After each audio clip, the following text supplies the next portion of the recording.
Ada Exapi dan ada Ripple Labs, yaitu penciptanya token Exapi sendiri.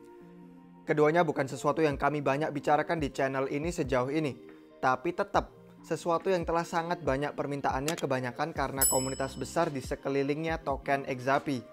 Tapi juga semua kontroversi di sekitar proyeknya juga ada. Koinnya untuk para bank, bermasalah dengan hukum, dan potensi pengadopsian besar adalah semua alasan yang biasanya mengarah ke pertengkaran besar di kolom-kolom komentar. Jadi hari ini kami akan menyelam ke dalam semua yang tengah terjadi dengan Exapi, termasuk gugatan perkara hukumnya yang baru-baru ini di Amerika, dan juga lonjakan harga besarnya belakangan ini. Kalian semua sudah request dan mintain videonya, jadi ini dia ulasan kami. Oke, let's go!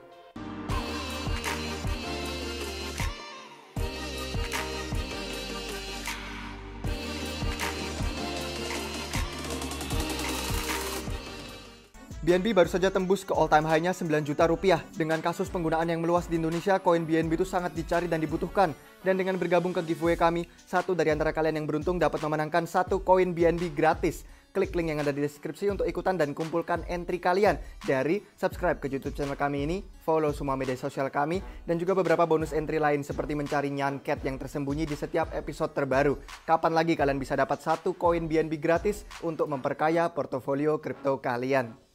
Jadi untuk memahami apa yang terjadi, kita perlu pertama-tama pahami apa Exapi itu dan apa yang membuatnya berbeda dari protokol-protokol blockchain lain.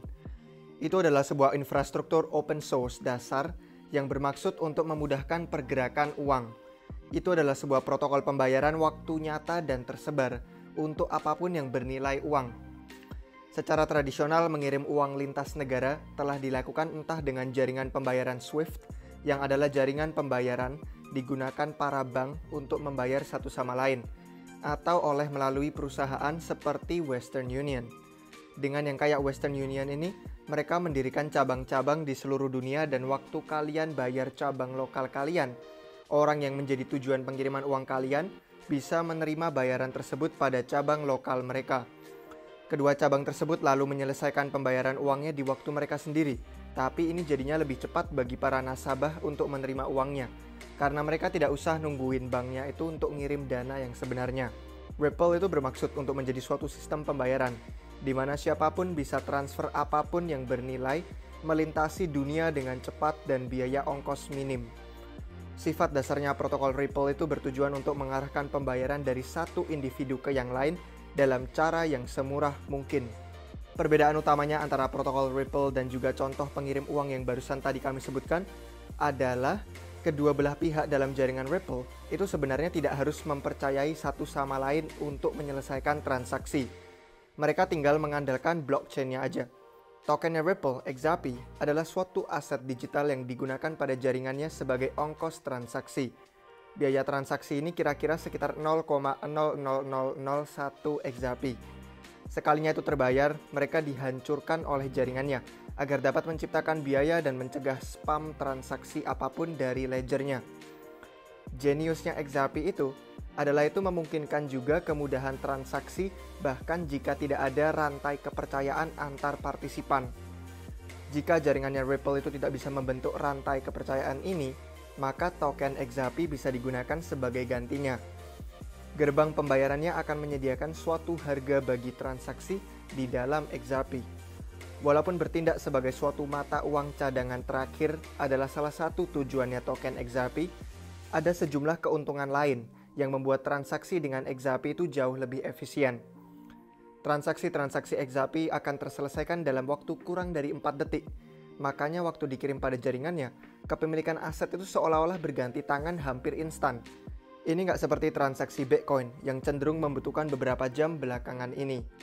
Jadi pada dasarnya, Ripple Labs itu berharap bahwa token Exapi dan blockchain Ripple akan menggantikan cara bank-bank membayar satu sama lain dan cara pembayaran lintas negara dilakukan. Jadi jika tujuannya adalah untuk para perusahaan dan bank untuk menggunakan token ini, apa yang membuatnya berharga bagi para investor biasa? Nah, yaitu akan jadi kayak banyak investor cryptocurrency. Para individu akan membeli token-token Exapi sebagai antisipasi. Jika mereka menjadi mainstream, terus para institusi seperti bank dan perusahaan akan membutuhkan mereka untuk beroperasi, maka mereka bakal harus beli token itu dari para investor awal. Dengan demikian asumsinya dapat untung kita. Sudah pernahkah ini terjadi? Well, untuk menjawab itu kita perlu perhatikan sejarah harganya. Tokennya pertama diluncurkan di 2013 dan benar-benar tenang harganya sampai bull market di 2017, di mana itu pertama kali mengalami beberapa gerakan harga awal mencapai di atas 35 sen dolar Amerika Serikat di Mei 2017. Ledakan besarnya datang di Desember 2017 dan Januari 2018, di mana harganya betul-betul meledak ke all-time high, yaitu 3,4 dolar Amerika Serikat, setara Rp45.000. Namun sejak itu harganya runtuh, dan harga XRP itu sepenuhnya tertarik mundur ke bawah ke 0,20 sen Amerika Serikat, dan ngambang di sekitaran sana selama hampir 3 tahun sampai 2021, di mana harganya telah naik lagi ke lebih dari 1,40 dolar Amerika Serikat, menaruh XRP kembali ke peringkat top 5 teratas di CoinGecko. Gerakan ini meski memang menakjubkan, itu masih sangat di bawah dari yang dilakukan kebanyakan koin lain pada peringkat 20 teratas. XRP itu masih kurang dari setengah jalan ke all-time high-nya, sesuatu yang sebagian besar proyek top lain sudah lewati di 2021. Jadi apa masalahnya? Dan kenapa XRP lambat pompaan naiknya?